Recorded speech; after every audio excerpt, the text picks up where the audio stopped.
Labdien, labdien! Šodien kopā apgūsim, kas ir 1 un daudz. Cik tas ir?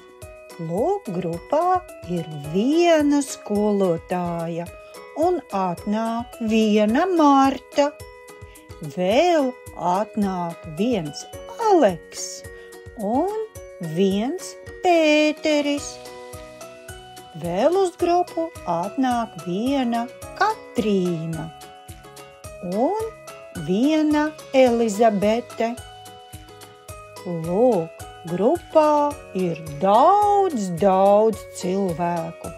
Šeit skolotājai rokās ir daudz zīmuļu, un katram bērnam uzdevums paņemt 1 zīmuli. 1 zīmuli paņem Katrīna, 1 zīmuli paņem Marta un 1 zīmuli paņem Aleks un 1 zīmuli paņem vēl zēns, kā arī Elizabete. Tagad katram ir 1 zīmulis un var izpildīt darbiņu. Bērni raksta ciparu 1. Un pēc tam visiem uzdevums zīmulīšus salikt kopā. Katrs savu 1 zīmulīti ieliek glāzē.